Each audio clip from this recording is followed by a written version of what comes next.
try to have, I don't know, react. Oh, jeez. Mic check 2. There we go. You really gave me some juice on that one. I feel a little loud. There. We'll go Yeah. We'll go 6. 6. Yeah, you had me up to like an 11. 7. 7. I think that first one was 11. Turned it all the way up. Mm-hmm. And he goes, have you seen Spinal Tap before? I've never seen it. No. But I've seen that part where he goes, well, why don't you just go to 10? And he goes, because, you know, when a dial turns all the way up. He goes, but ours goes to 11. And he goes, why not just go to 10? He goes, because it goes to 11.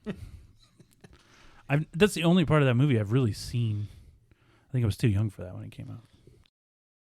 Hello and welcome to this episode of Totally 80s and 90s Recall. If you're new to the podcast, we're so glad you're here. And for our returning listeners, thank you so much for your support. Do you remember playing Atari or listening to a Walkman? Maybe using your dial-up internet to log on for the first time? Or perhaps the most famous zip code in the world, 90210? If so, this is the podcast for you. I am one of your hosts, David Ohl, along with my good friend Robert, Mr. Rob McCracken. Welcome back. Hey, Dave. Question for you. David or Dave? Well, you've called me Dave my whole life, so you don't have to get super official now, right? No. What does your mom call you? So my mom calls me David. Okay. She's called me David my whole life, but you've called me Dave forever. And then most people have called me Ol a lot of times. So in the Air Force, played sports, things like that. Ol was pretty common because I have such a unique last name.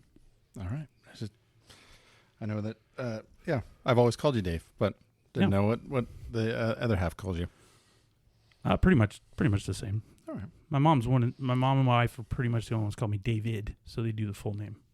So, well, on this podcast, Rob and I will cover and discuss all things 80s and 90s, from music and movies to television and pop culture.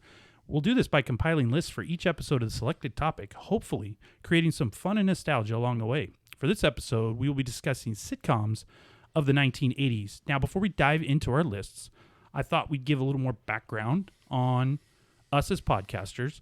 We jumped right in last week. I think we were so excited on the first episode, we just went right into our lists. The listeners don't know a whole lot about us. So for Rob and I, we have known each other since 1988, which is this summer will be 35 years. 35 years. That's a long time. And we went to the same junior high, same high school, same college. You were best man at my wedding. I was supposed to be best man at your wedding, but the Air Force restricted that, so I didn't get to do it, which I've always been upset about. So I still apologize to this day. But through all that, originally you were supposed to go to college in Oregon. Portland State. I was going at Central Washington University, and after some discussion, you joined me at Central instead of Portland State, where you met my soon-to-be wife, who was friends with your now wife. So because of that, the beautiful house that you live in, the beautiful wife that you have, and your wonderful children, if it wasn't for me, those would be all different things. So everything I have, I owe to you. I wouldn't say everything. I want to take 75 to 80% of the credit. That's fair. I think so. Malcolm Gladwell has and I think it's in his book Outliers, and he talks about how you can trace back your success to like one person, and so I guess I owe that to you. There you go. I'll take it. All right. Right. So I'm just glad you're happy, and it's I got you to the first part. The rest of this you've all done on your own. There. But I did get you in the state, and I did introduce you to your wife. So then the rest just snowballed from there. It did. So when I was putting my list together, I realized these probably aren't the best shows of the 80s. Not all of them. There are many shows I didn't include, and not because they're not really good shows, but just because I didn't really watch them at that age. In fact, several of the shows I have listed probably aren't good anymore. I just thought they were at a certain time. I may have liked them, but looking back and watching some of them now, I can see why my parents thought some of these shows were sort of terrible. But you have to remember I was 4 to 13 years old during the 1980s, so my tastes were a little different. No, I think that's fair. So when I was doing my research, the definition of a sitcom, I had always kind of heard sitcom was kind of a catch-all term, but the definition I found says a sitcom is a television series that involves a continuing cast of characters in a succession of comedic circumstances. So that was the lens I used as I was selecting my shows. Well, I've never heard that definition before. I always just thought of sitcoms as 30-minute comedies. That's the way I thought of a sitcom. But now that I've heard the Webster's official dictionary There you go. version of what a sitcom is, I'm pretty confident that my 10 meet all the parameters of that definition. Perfect. And I will add, I think one thing, your comment about not the best shows, that maybe the quality over quality wasn't necessarily one of the top decision-making points. So any list we do, quality is not going to be involved. Perfect. Because we're looking at this hopefully through a lens of it could be an 8-year-old, it could be a 12-year-old, it could be a 15-year-old, right? So what we're looking at and what we thought was really good is going to be different now.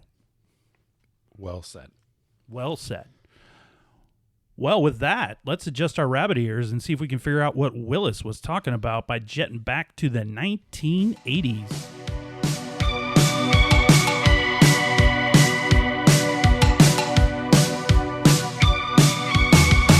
All right, let's grab that remote and see what we're watching with Rob's number 10. All right, so my number 10, I'm starting with Charles in Charge, premiered October 3rd, 1984. It actually was on CBS from 84 to 85, only ran for a season, and then in syndication from 87 to 90. For some reason, my number one memory from this show was the Buddy Bossa Nova. And I remember you recreating the Buddy Bossa Nova. And I believe that was a scene, there was a hammer, well, I don't know. I thought there was a hammer involved, but There could have been. I don't know. But anyway, yeah, so the Charles in Charge, number 10. So I think I'm responsible for your Charles in Charge knowledge. I may talk about that again later in my list. But yeah, the Buddy Bossa Nova was just a silly little shuffle dance that Buddy did. Buddy was the sidekick to Scott Baio's Charles. Yeah, so I thought it was funny, so I was trying to recreate it and be funny because he was the comedy relief on that show. Yep. No, I remember going back and forth to your house, and yep, you are correct. This is the show. I remember we'd sit and watch this. It was on a lot because, like you said, it went to syndication, and TBS and WGN, if you had cable, would run it, particularly on the weekends, quite a bit. Another part I remember the two of us kind of always laughing at was, I think it was Charles. He did like a Godfather impression, and instead of saying Buddy, he said like Bedenza or something like that. And so I always remember we would laugh about that. In fact, if you remember, we had a couple walkie-talkies. I was just going to bring that up. And I think we used to try to do that impression back and forth to each other on those walkie-talkies. No, you're remembering this wrong. We had 2 walkie-talkies. No, we had 3 walkie-talkies. You, me, Mike. Mike had the other one. And we would try to key in, but you would key in and repeat over and over again, Badenza, Badenza. See, you did remember. Over and over again. We couldn't get a word in because you just continued to key the mic, Badenza, Badenza. We finally just had to turn the radios off. I mean, we didn't do it forever. But I only did it because you laughed. So I was just looking for laughs. Had you not laughed, I wouldn't have repeated it. I don't remember. Well, that is a solid number 10. That's a solid Charles 10. in Charge. Solid number 10. My number 10 is Mr. Belvedere. So this is a show I distinctly remember watching quite a bit. The premise of this show is a butler who's moved from England to Pittsburgh, Pennsylvania, and he is now a butler for this family, headed by Bob Uecker, and he's a sportscaster. There's a young child. They have 3 children, but the youngest one, he is kind of like a Dennis the Menace type. He's giving Mr. Belvedere a lot of heartache, and just like any good 80s show, however, by the end of the 30 minutes, he says something or does something that kind of solves all their problems, and then they all love each other, and they're one big happy family again. So I always thought this was just an absurd 80s premise for this show, but after doing some research, this was actually a book that was then made into a show. So somebody wrote this originally, which I find a little crazy. But yeah, Mr. Belvedere, some must-see TV for me for a couple of years. My only memory of this show was the theme song.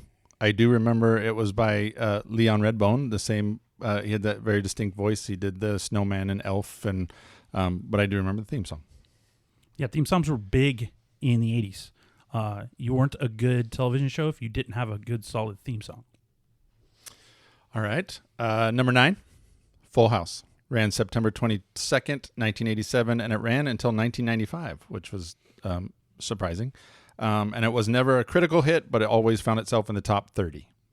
And I do remember the TGIF lineup and Jesse and the Rippers and the whole gang. And yeah, so Full House, number 9. So when you watched Full House, who was your go-to character? Dave Coulier. So the Uncle Joey character. Uncle Joey. So, and why did you like Uncle Joey? I liked his impressions. He did do a lot of impressions. He had one, the woodchuck. Woodchuck. And what was his tagline? He would say, "Is this tree made of wood?" He did say that. He wouldn't say it like that, but he had a voice that he did. He did have I'm a not voice. doing that. It was the same voice he did on that clip show that was after America's Funniest Home Videos, and he would do it for the Jackalope. He would do that same voice. Yes, it was the exact same one. So Dave Coulier, who you mentioned played Uncle Joey, have you heard the internet rumor about him and Alanis Morissette? I have heard that the song is about their relationship or breakup. Yeah. It astounds me watching that guy on TV that he was so hard to get over that she had to write the entire Jagged Little Pill album to dedicate to that breakup. That's how upset the Cut It Out guy made her. And it's an angry song. It is an angry song. But I guess Uncle Joey can just make people angry. So, again, though, a solid choice, Full House. Another one I may discuss later. But my number 9 is a very well-known show, Doogie Howser, MD. So this was a show about a 14-year-old who is a genius and is a doctor. So the premise of this show seems funny, but is, preposterous, because just doing a little math, he's 14 and he's already operating as a doctor in a hospital. He's on call. So I think he's a surgeon. And his dad's a doctor at the same hospital. But he's 14 and already doing this. So a little math tells me he had to do some sort of high school, elementary school. So even if they pushed all that quickly, really fast, he then also had to go to 4 years of college, 4 years of medical school. And all my medical knowledge from, ER, Grey's Anatomy tells me he's got to do an internship, a residency, maybe a fellowship. There's all these things that get you to being a full certified operating doctor. And he's 14, so he had to start when he was like 4 or 5 years old, which seems a little crazy. But if he's the genius they're portraying him to be, maybe that makes sense. Yeah, I had the show on my cutting room floor. I don't remember it being I didn't remember it being a comedy, but so I didn't put it in there. But yeah. So I think maybe you didn't think it was a comedy because it didn't have a laugh track or a studio audience. It was pre-taped, but there were funny parts in there. He had his best friend who was kind of a little zany, trying to always get him into some stuff. And then he had his girlfriend, Wanda. And then, of course, just the situations. He's at the hospital. He's 14 years old, and he's working with, 30-year-old, 40-year-old doctors. And then the patients, all the patients were like, you can't be my doctor, because he looks 14 in that show. And didn't he do something with, he journaled, like on his computer? Like that was how they faded out. Yeah, ended the show. Yeah, it was a sign-off every week is basically a wrap-up of that 30-minute episode. He'd do a little journal type and maybe a lesson he learned or how he got better. But, again, must-see TV gave a generation of kids an idea that maybe if you work hard enough, by the time you're 14, 15 years old, you could be a doctor in a hospital. Possibly far-fetched, but, hey, it was the 80s, right? I guess. Number 8 for me, Perfect Strangers. Ran on ABC from March 25th, 86 to August 6th, 93. Belky and his, it was a cousin? Cousin. Larry, from the island of Mypos. And I just remember they were zany and I think this is another one you turned me on to. Yeah, I mean, it was a wildly popular show. Another one I may talk about later. It's interesting. Balky's character, Bronson Pinchot plays Balky. He had done a character exactly like that on Beverly Hills Cop several years earlier. Surge was the name. And him and Eddie Murphy playing Axel Foley had quite an exchange that was really funny in a museum before he was trying to see his friend. And Bronson Pinchot was hilarious, just in it for 2-3 minutes, but really funny. So seems like he transitioned that character right into this show. But yeah, I remember the show. Funny show. All right. What about your number 8? My number 8 is ALF. So ALF stands for Alien Life Form, and if you know, you know. If you don't know, it's about a puppet from outer space that's an alien. He lands in a garage in Middle America or somewhere in America, and the family takes him in, and he now lives with the family, and they are getting into obvious hijinks. And his big shtick every week, the thing that he did more than anything was he tried to eat the cat, because on his planet, Melmac, they ate cats.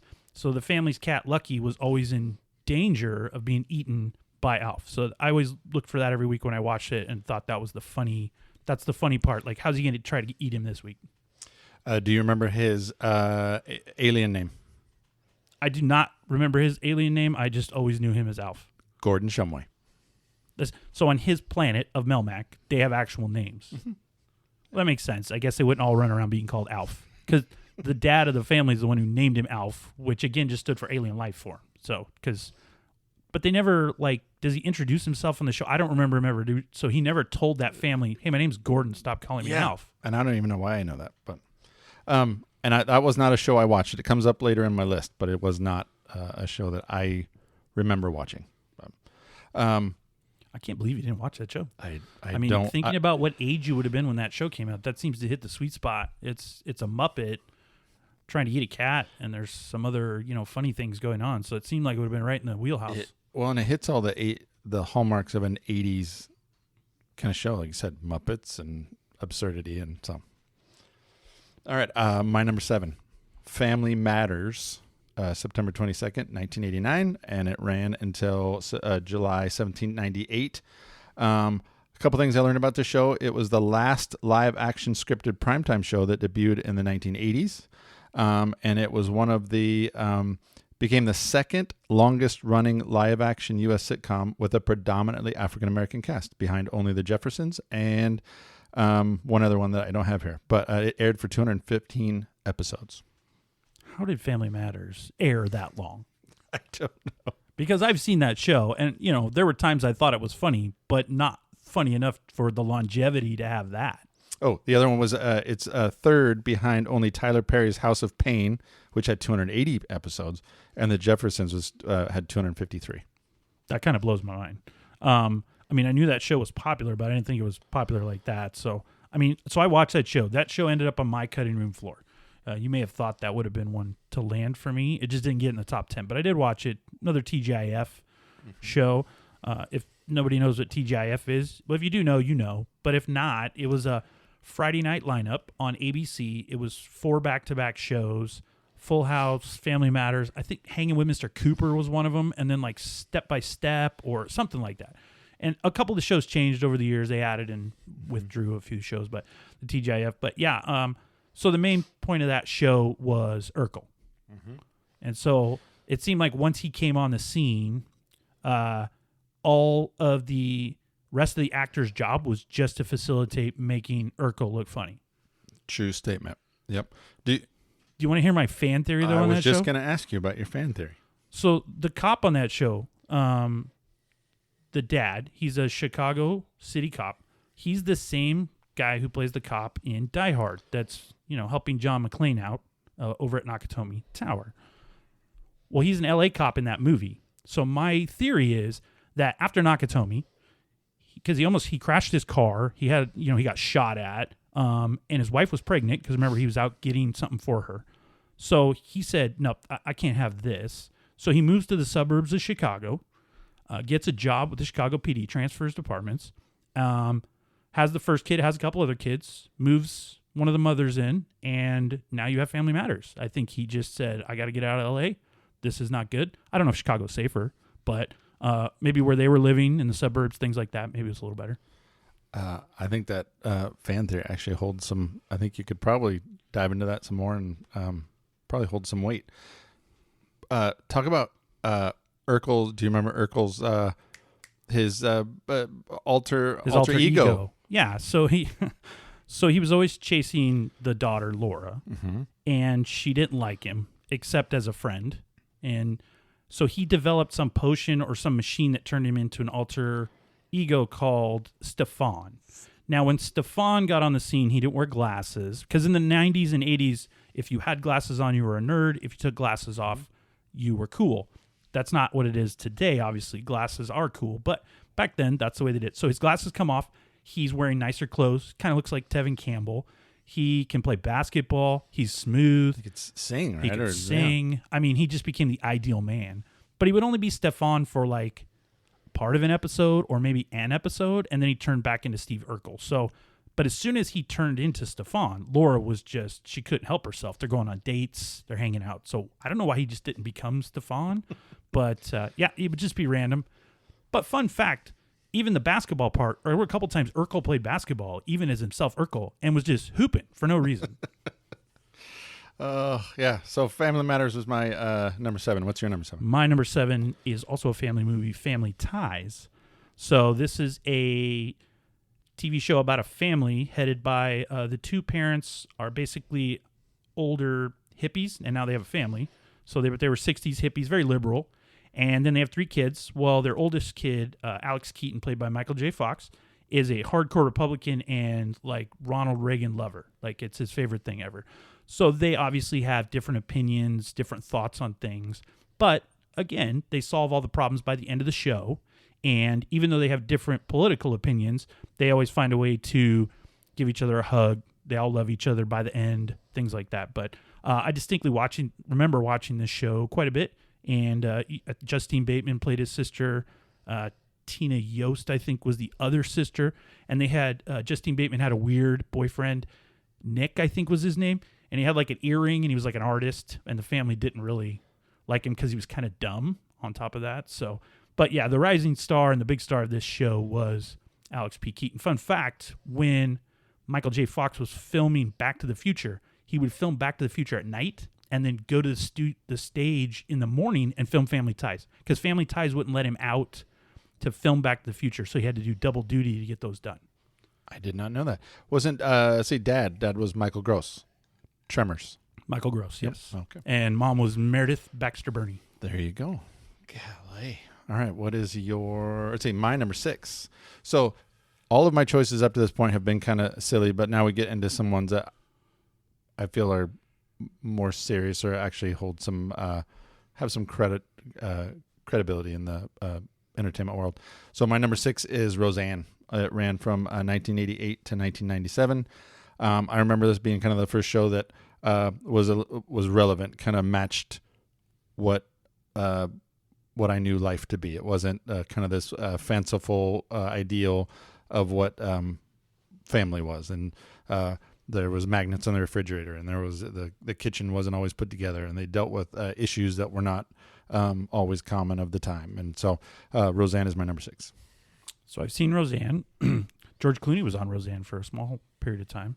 But I didn't watch a ton of Roseanne. I think other shows were on during that. I know that at one time Roseanne was on same time as maybe early Seinfeld episodes and stuff, so I maybe have watched that instead. But that was later in the 90s. But Roseanne, it was a good show. I understand why it was a good show. I understand why people watched it. I didn't think it was that great. John Goodman was probably my favorite character, but I found Roseanne a little annoying, to be perfectly honest.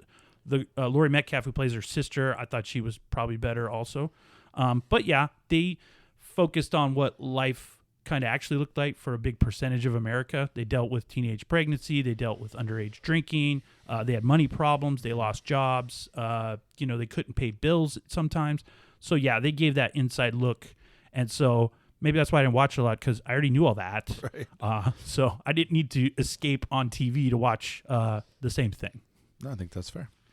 What's your number 6? Well, my number 6 is the opposite of Roseanne, where it showed kind of a realistic look at life. It is Growing Pains, because that shows a more idealistic look at what you think the perfect family might look like, right? So you had Alan Thicke as the father, and the big star in that was Kirk Cameron, big heartthrob in all the Tiger Beats and all those magazines.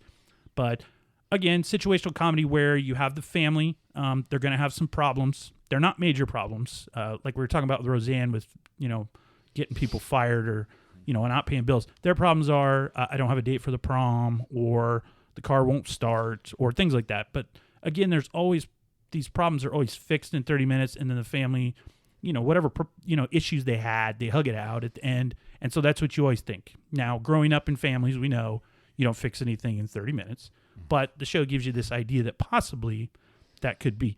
I always thought it was funny and that it got on TV, but Kirk Cameron's best friend in that show, his name was Boner.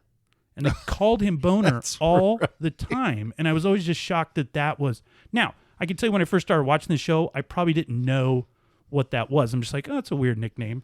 But now looking back on it, I'm impressed. On ABC, they were able to just say that word over and over again, and nobody was too concerned about it. Yeah, I don't remember that ever being like raising an eyebrow. So that's interesting. I'd forgotten all about that. Well, in today's world, that wouldn't raise an eyebrow. But back then, I'm sure there were others.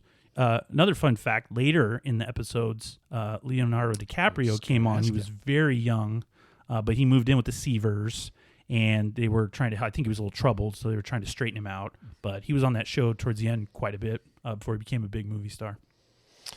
Yeah, that was a show that I don't remember a whole lot about. I do remember the opening credits. It was like stylized drawings. It was like artwork or something. That's all I remember. See, I think it was, but I'd have to go back and look because I thought maybe Family Ties did that. Maybe it was Family Ties. Or Family Ties drew in their family photo. Or it was, and Growing Pains, I always remember them standing in front of their house. Yes. So they stood in front of their house, and it was like everyone hustle in and take this last-minute photo type thing. Picket fence. There's a white picket fence. Picket fence, huge house. They lived on a corner. That's why it was idealistic. Like, you watch it and go, oh, that's the family I want to live in, right? Yep. No, that's a good one. My number 5 is The Cosby Show. Ran from September 20th, 84 to April 30th of 92. I don't know what else to say about this show. Some stats. It spent 5 consecutive seasons as the number 1 rated show on television. The Cosby Show and All in the Family are the only sitcoms in the history of the Nielsen ratings to be the number 1 show for 5 seasons. And it spent all 8 of its seasons in the top 20. And there's a slew of awards. And so, yeah, Cosby Show is my number 5. And that's one I do clearly remember. That was a sit-down one. We all sat down to catch that one. So that's a great show. And arguably the biggest show of the 1980s. And you got it at number 5. So I'm now very excited to see what your other 4 selections are. Because if Cosby came in at 5, the other 4 shows must be off the charts. So... Well, I also will speak about Cosby Show a little later because you can't have an 80s list of sitcoms and probably not have Cosby on there. But my number 5 is one you already spoke about, and that's Perfect Strangers. Mm-hmm. So we've already given the premise. I won't say much more about it, except one of my favorite things of Perfect Strangers was the opening. And if you haven't watched that opening, the actual opening with the theme song, go back and watch it because it is fantastic. The cousin Larry is packing up in the suburbs, looking like he's driving to Chicago. And then they show Balky on a boat coming to America. I think he starts in a goat field. Then he's on a boat. And then they end up, coming to Chicago and meeting up. Of course, they live together. But the song is fantastic. 80s songs were so good. We're going to have a list, obviously, where we're going to talk about 80s theme songs. Because back in the 80s, they would actually make a theme song for the show. And if you listen to the theme song, a lot of times it would tell you exactly what that show's about before you even watch it. So it was informative and fun. And it was a banger at the same time. Perfect Strangers. I remember there was a scene in an episode. I don't know how they got there, but they ended up in a pool of quicksand. And they at some point they're struggling to get out, and one of the characters says, "Relax." So they start singing the classic 80s song, but they relax, don't do it, and they just keep repeating it over and over again and trying to get out of it. And I think I remember you repeating that over and over again as well. What I'm impressed about the relax part to start with is you did it in the accent of the actor in The Wedding Singer, who's the chef in the kitchen. Right. They don't have an accent in that song, but you did repeat it that way, so that's fine. Relax is a fantastic song, classic 80s song, and the fact that you remember it from Perfect Strangers tells you just how good Perfect Strangers was. because you should just remember that song for how good it is from the 80s, not from two knuckleheads drowning in quicksand. That's how they got out. That helped them get out. They relaxed. So you think that propelled the song? I think it was already a song before they got in the quicksand. So maybe it made it famous again. So I don't know. Well, so that was your number 4? That was. Oh no, we were still talking about My Perfect Strangers. Yes, that was your number 5. So you have to give your number 4. All right, my number 4 is Married with Children. It ran April 87 to June of 97. It is one of the longest running sitcoms in television history. It went for 11 seasons with 259 episodes. My notes, I said the word was, I put raunchy and Fox because I just remember it was on kind of a fledgling Fox channel that we could barely get. It came on, I thought it came on later. You'll probably be able to remember, and I remember it just being raunchy, and I think people tried to cancel it, and it was just something totally different at the time, and it became kind of its own cultural phenomenon. So Married with Children, number 4. Yeah, this show was different than any other show on television. So, and I'll talk about it again later as well, because I will have this at some point on my list. But yeah, it was on Fox, and I remember it because it was on Sunday nights, and there was an hour-and-a-half block where it was The Simpsons, In Living Color, and then Married with Children. And then later, Martin got added onto the back of that. So it was like the anti-TGIF on a Sunday night where you've got more racy type of humor and comedy. But I used to just sit. I mean, imagine sitting for 2 hours and watching all that. I would just laugh uncontrollably over and over. But yeah, great show. And yeah, we'll talk about that more a little later. So my number 4, one you already mentioned, Charles in Charge. I really liked this show when I was a kid. If I go back and watch it now, it's probably not as good as I remember it. In fact, I know it's not as good as I remember it. Premise of the show, he's a college kid, Charles. He lives in a basement, and he takes care of the 3 children for the family that he is working for. And he's just working to keep money to pay for college. What is the name of the family? So the first family, because there were 2 families. So when it was first on, there was the Pembroke family. And this had the mom, the dad, and you had 3 kids. In fact, the dad, he was in Animal House. He was one of the characters in Animal House, the actor, same actor. But they did a season, and it didn't do very well on CBS. So CBS canceled it. Well, they retooled it, picked it up for syndication, and new family moves in, the Powells. Well, now you have mom, you have grandpa and 3 kids, and dad's in the Navy, and he's away all the time. But they just kept Charles in the basement, and Charles continued to take care of the children. They also brought in some new actors, obviously, for all the family, including one Nicole Eggert. She obviously went on to fame, just like Kirk Cameron. She was in all the cool magazines, and she went on to play Baywatch. But yeah, the premise is a little absurd, but 80s funny again. You have a college kid who's living in the basement and trying to teach and mentor these young junior high school kids, and at the same time he's going to school and trying to, develop himself through his life. Well, my quick research here shows me that Charles in Charge is behind the paywall. So in order to watch it, you have to, it's on Apple TV and Amazon Prime, but you got to pay for both of them. I would tell everyone, don't pay to watch that. If you ever find it on TV, you can watch it there. I'm sure there's some highlights on YouTube, but don't pay to watch that again. All right, my number 3 is Cheers. Ran from September 82 to May of 93. One thing I learned, it was nearly canceled during its first season. I didn't know that because it came in last in the ratings, but then it went on to be nominated 117 times, won a slew of Golden Globes.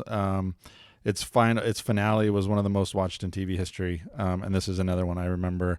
I think it probably resonated more with my parents, and that's why I watched it. It hit that target audience, but Cheers is one I clearly remember, so that's my number 3. Yeah, I didn't watch a lot of Cheers. I've seen it, probably seen it on reruns. The only character I found to be funny most of the time was the Woody Harrelson character, maybe because at that time he had the same kind of sense of humor I did, kind of slapsticky kind of humor, but I didn't relate to that show too much. Which was probably why I didn't watch it. They're hanging out in a bar. I didn't really relate to bars at that time. Norm, Cliff Clavin, Kelsey Grammer's character, which is Fraser Crane. I'm sure they were all great. And if I watch it now, I can see why people thought it was funny. But at my age, I was when this was a popular show. It just didn't hit too much with me. But I've gone back and seen some, so solid pick, and I'm impressed that because you're 2 years younger than I am, and I'm impressed that at that age you were just all in on Cheers. Yeah, I don't know. I think some of my shows I kind of tended to lean towards some of the more heady shows. Yeah. I don't know if Yeah, that's a word. You like the adult themes. Yeah. You were mature for your age, so you were taller than everyone, and the maturity came along with that. I don't know about that. Well, my number 3 you already mentioned, and that is Full House. Again, TGIF, another great theme song. They drive into San Francisco. They're all happy in the car. Whatever happened to predictability, Milkman, Paperboy, Evening TV, right? So, no, that's Family Matters. This one was the Everywhere You Look. That was Everywhere You Look. So that is correct. See, so many good theme songs. I get them all in my head, and then I just can't get them out. But this was the Everywhere You Look, but real good. This show, again, a little preposterous. So Danny Tanner, Bob Saget's character's wife, passes away. He's got 3 daughters. So he grabs his brother-in-law and his best friend, Uncle Jessie, Uncle Joey, moves them in. And us 3, we're going to recreate the My 3 Dads, or the My 3 Men and a Baby situation. And we're going to move in, and we're going to help them. And so Jesse, who's a rock star, or trying to be a rock star, he helps take care of the kids. And Joey, who's a stand-up comedian, also helping take care of the kids. So they're hanging out in clubs and stuff at night. So I'm sure they're great mentors for these young children. But they do a great job. They had all their catchphrases. Joey had to cut it out. Cut it out. Uncle Jesse had the have mercy. And then the little baby daughter would say, you got it, dude. So you had all kinds of little, and that's what they went on, catchphrases. So, but cookie cutter show again. They solve all their problems in 30 minutes. They don't hit anything too serious. I just thought it was funny that as they got older, Jesse gets married. He has kids. So do they move out and get their own house? No, they just move into the attic. So we're all still going to live here because we can't be away from each other. So, but that's how you keep the show going. But yeah, I watched this a lot for a long time. I watched every Friday night because where else would I have been? And tuned into the TGIF. And, the thing about Bob Saget is he became America's favorite father, Danny Tanner. He was kind of cheesy, kind of silly, but he was a stand-up comedian before that, and a pretty, raunchy stand-up comedian. So if you ever want to see what Bob Saget's actually like, if you haven't seen it, check out the movie Half Baked. There's a 2-minute segment in there where he's at a AA meeting, and they yell at Dave Chappelle about cocaine and some other things, and it's hilarious because you hear words coming out of Danny Tanner's mouth that you wouldn't expect to hear. What do you think the rent or the mortgage would be on that prime piece of real estate they lived in? It's utterly insane. I looked it up once. I mean, those houses are millions of dollars, multiples of millions of dollars now. So in the 90s, they were still millions of dollars. Those townhomes in San Francisco. I mean, that's high property in California and San Francisco anyway. So, but same shot of homes they used in Mrs. Doubtfire. So obviously, that's a pretty popular neighborhood. Let's see. Number 2, my number 2 is might be obscure for some, but is Night Court. It ran from January 1984 to May of 92. I remember quoting the show with friends at school. Really resonated with. There was a bailiff. His name was Bull, and he was tall, bald. And then the judge, and there was he was a magician, and yeah, again, kind of absurd premise. But yeah, Night Court is my number 2. I just thought that some of the comedy in there, I thought was just really clever comedy. Again, for a kid your age, the clever comedy thing is, I was just looking for like a pie hit somebody's face or Urkel jokes, but you're over there, you want that good comedy. So I didn't watch a ton of Night Court. I know what it was. Again, it was around. I might have seen a rerun or two. It seemed like that judge wanted to be a magician more than he wanted to be a judge. Like, it felt like, I'm doing judge work until this magician career really takes off. So this is my side job. It was that, or I think he had a thing for Mel Torme, who was a jazz singer, and I think he wanted to be Mel Torme. So it was either a magician or a jazz singer. Yeah, he's a real well-rounded judge right there. So yeah, John Larroquette was probably the biggest star on that show, and he went on to do quite a bit more than probably the rest of them. But the guy who played the judge, what was his name? Harry. Anderson? Anderson. Harry Anderson. He was in the miniseries It in early 1990s. He played in that. So I remember him from that too, because obviously I watched It. So, well, that's... And it's been renewed. Or not renewed. It's a reboot. Correct. So they got a new series coming out. I saw a commercial for that. So, new judge, because did he pass away? Or He did die. He did. So, and then Marky Post isn't on it either. I believe she passed away. There you go. So, going to have a couple new folks, but I think they brought Jaron Lagercat back. Mm-hmm. Yeah, so, and no more Bull either. No, and I think the premise is the new judge is the old judge's daughter. Ah, perfect. Run that right. Yep. It just segues itself right into it. So, well, my number 2 is Married with Children, as you already spoke about. Good pick. I just love this show because it was so different than everything else. Again, it didn't look like any other shows. Not cookie cutter.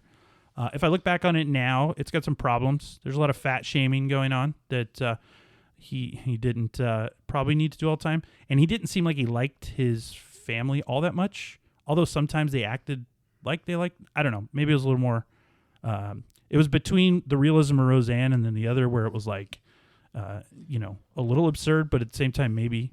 But he always like putting his hand down his pants. I remember that. That was his key move on the couch.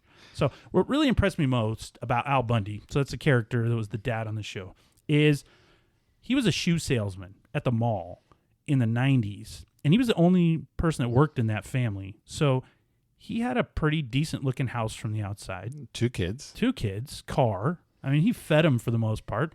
They never wore the same outfit over and over again. And he's doing all that on a shoe salesman salary. Now, as a grown-up, knowing what mortgages are and car payments and bills, I'm just impressed. He must be really good with his money. He invested it well. I'm not sure what happened there. But, yeah, Al Bundy was doing something right in order to yield that lifestyle for Peg and the kids on a daily basis. Mm-hmm. I thought your comment earlier, you said it was the anti-family ties. I thought you nailed it. Yeah, that's a really great description of this show. It was the anti TGIF. I thought that whole lineup. Yeah. Of the Fox shows at that time. That's what they did. Anti TGIF. I thought that was really good. Yeah, that's basically they looked at what everybody was watching like that and said, how can we make it worse, but funny? So, well, no matter what you think of Al Bundy now, again, he's got some problems. He did score 4 touchdowns in a high school game once. Not everybody can say that. So, well, before we jump into our number ones and reveal, because I know everybody's waiting anxiously for that, we like to do a fun segment we call the Cut Line. For this segment, we will each identify 2 shows that just fell out of our top 10. We will then also identify an honorable mention that was a show we missed the first time around and perhaps found or rewatched it years later. But had we been watching it in the 80s, it would have easily been in our top 10. So, Rob, what are your 2 cuts? Okay, so my first cut line is one we've already mentioned today. It's Family Ties. Ran from 82 to 89. The only thing I can add to this is that I thought it was pretty impressive that it was Michael J. Fox got 3 consecutive Emmy Awards for Outstanding Lead Actor in a Comedy Series for this show. So it wasn't just a flash in the pan. It had some credibility to it. So that was my first one. And then my second one was one that we haven't mentioned today is The Golden Girls, and that ran from 85 to 82. And it's not one that I watched, but it is one that I remember, and I remember catching later in life. And it's really well written and really funny, and so it holds a place in my list. Yeah, those are both good two shows. I mean, obviously I had Family Ties on my list, but this was really difficult. There were so many great shows to choose from in the 80s, and I went with kind of obscure to some people, but Small Wonder. This is a show about... Obscure to some people? I think more people watched it than you think they did, but this is a show about a family. The dad builds a robot daughter, and then she lives with them and becomes their daughter. Vicky was her name, and hijinks ensue. They kind of try to pass her off as a real girl, and neighbors and other people are trying to figure out. But it's a little weird because you can tell she's a robot. She talks like a robot. She walks like a robot, but they're trying to pass her off as a real girl. But this was a syndicated show, so I watched it a lot on, again, WGN TBS, but great show for me at the time. Again, like Charles in Charge, if I went back and watched it now, probably not as good. Yeah, no, never heard of it. Vicky stands for, it's an acronym for Voice Input Child Identikit. Identikit? Yeah, you see how smart that show is? So smart. It was ahead of its time. I don't know. It's saying here it's on all kinds of lists for worst show ever. Well, not every list is always right. So, well, my second show was hard to leave out of the top 10, but this show was Pee-wee's Playhouse. Now, this went on Saturday mornings, but 30-minute show. This show, I've never done a hallucinogen type drug, but I would imagine if I did, that would kind of be what this feels like. Pee-wee Herman's running around. It's got a lot happening. It's sensory overload if you watch the show. But it had a lot of big stars now that weren't quite big stars then. You had Lawrence Fishburne. He was like a cowboy. And then Phil Hartman was on the show, repeated character. But everything in the house talked. The chair talked. The TV talked. The birds talked. He had pterodactyls. And they had a word of the day, and they'd scream every time they said it. A genie in a box. Genie in a box. Anything you could think of. A fish. They had fish talking. But it was just him running around being Pee-wee Herman. And if you're from the 80s and know what Pee-wee Herman is, that's pretty much what it was. And a lot of yelling and screaming. But a couple years ago, me and my kids watched the opening credits on YouTube. And I tell everyone, go watch that because you'll be like, ooh. Even for Saturday morning, it was a little crazy. Yeah, I'm kind of bummed that one didn't make my list. I guess I didn't think of that as being a sitcom, but it meets the definition. So, yeah, I'm a little bummed that did not make my list. That's a great pick. So what's your honorable Sleeper mention? pick. My honorable mention is Alf.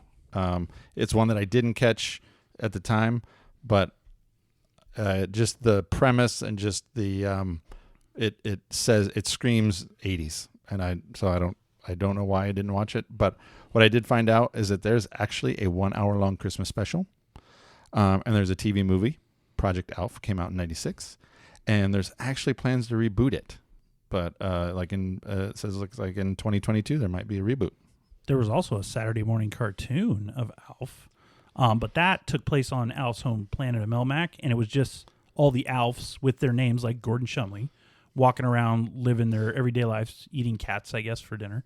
But that shows a built-in, merchandising, marketing dream because you can just keep selling toys to kids, different shows, things like that. But so yeah, Alf, good. Obviously, since it was on my list, I really enjoy Alf. My honorable mention was Golden Girls. I definitely did not watch this the first time around. I think at my age, a TV show about 4 60-year-old women didn't really hit that sweet spot at that time. But I will say, when I got to my first assignment overseas, I was in Japan, just outside of Tokyo for the Air Force, and they started rerunning it on AFN, which is the Armed Forces Network. And I started catching reruns right after work or sometime like that. And I just realized how funny that show was. So I was in my early 20s now watching it, and just a great show. B. Arthur was the jewel of that show. Everybody was funny, but I just thought, even when she wasn't talking, her facial expressions, everything. So really good show. I watch it still today. I catch reruns all the time. I'll be getting ready in the morning. It'll be on TV, and I will watch the episode because I still think it's funny. Oh, that's a good pick. Good pick. So we want to hit number one? We do. We want to hit the number ones. All right. My number one may not fit the definition of a 80s television show, so I will fully admit that.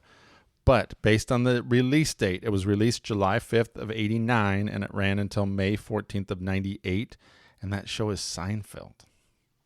Now, so yes, it meets the criteria, but that is the show of the 90s. Anyone who knows Seinfeld would say that's the show of the 90s.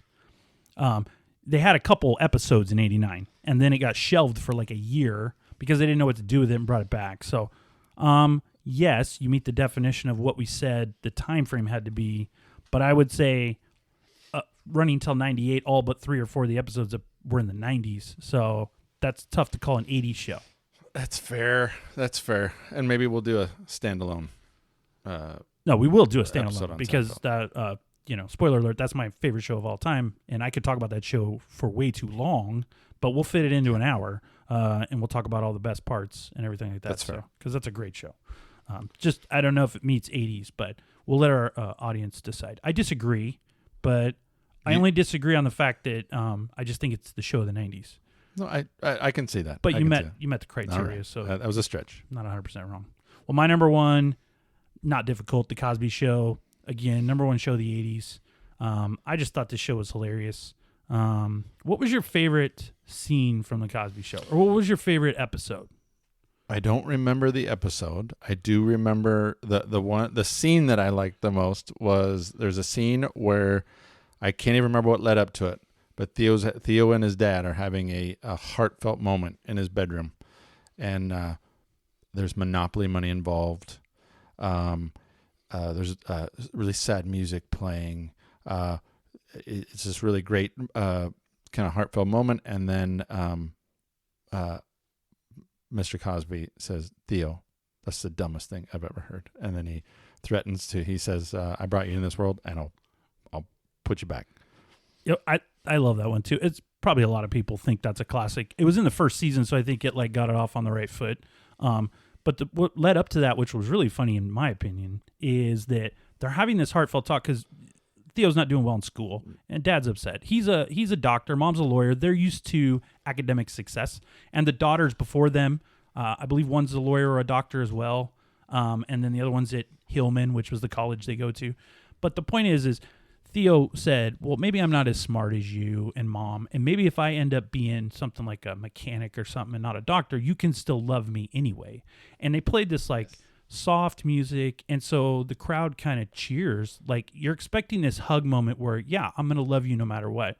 And that's where he chimes in with that's the dumbest thing I've ever heard. He goes, "You're just being lazy because you're afraid to succeed," or something like that. Mm-hmm. Yeah, that's a hilarious, because you weren't expecting that turn. Every comedy before that, he's just going to hug him and go, "I'll love you no matter what happens." But Cosby turned it on its head. So do you remember he does the play Monopoly money, and he's giving them different scenarios, and he's saying, well, you're going to need a bike to get to work, and you're going to need a car. And he ends up with, I don't know, $100. And Mr. Cosby's last question says, "You going to have a girlfriend?" And Theo says, "Heck yeah." And he takes his last $100. Definitely. 100 probably doesn't cover it, even in the 80s. But yeah, that show's funny. I also like the way they incorporate a lot of music. One of my favorites was they would, every year for the Cosby's parents' birthday, they'd do like a song for them, the whole family, and the grandparents got used to that. They really liked it.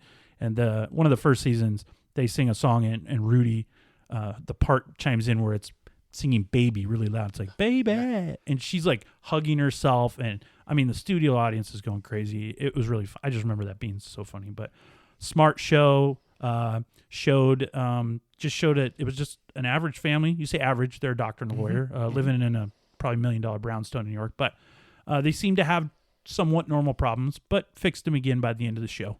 Just a little different than maybe some of the other shows. But yeah, Cosby Show, great show, and I think that brings us to the end of those 10 choices. I think so. I think if you took all 28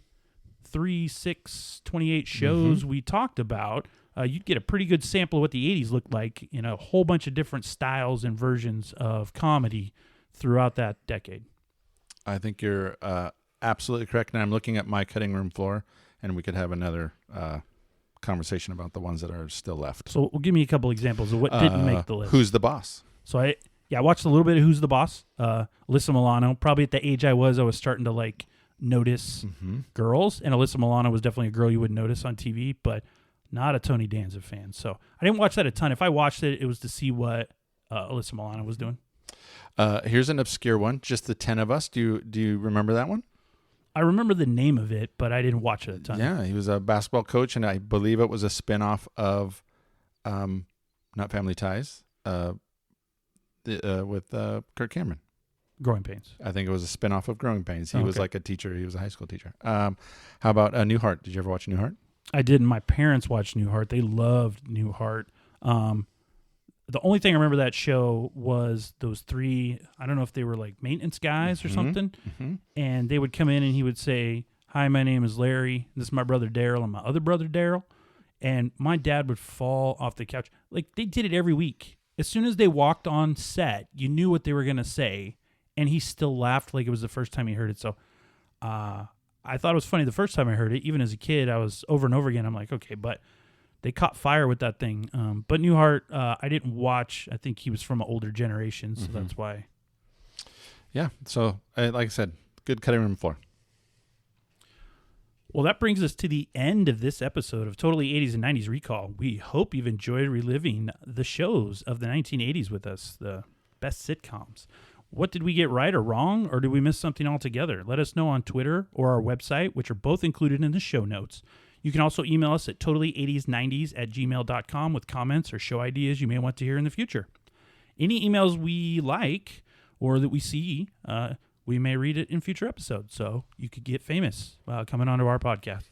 And finally, if you like the podcast, please hit that subscribe button, like the show, and share it with your friends. That will help the show grow. In fact, as of the recording of this show, our first episode has 150 downloads. That is correct. 150 downloads. That is crazy to me. I told you when we started, if we got 10, I'd be happy. So we've got 150. I think we're going to retire after one episode. So, hey, whoever those 150 are, we are so excited that you gave us a chance, and we hope you made it back for this one, and you'll keep going from there. And on maybe another show, we'll talk about the breakdown and where we're getting the downloads. They're all over the world. So all over the world. Shout out to the people in Trinidad and Tobago. Yeah. So do you want homework for next show? Yes, I do want the homework. So homework for next show is we're going to do top 10 movies of 1996. Okay. So 96, graduated that year, right? Didn't you? True. Senior Graduated year. from high school. Mm-hmm. So we're going to do the top 10 movies of 1996. Does it matter live action or animated? Does it matter? No, as long as it's a movie for the Okay. year, then it's a movie. All right. So, well, you got anything else? I don't. Fancy goodbye? No fancy goodbye. All right, let's let it. All right, later.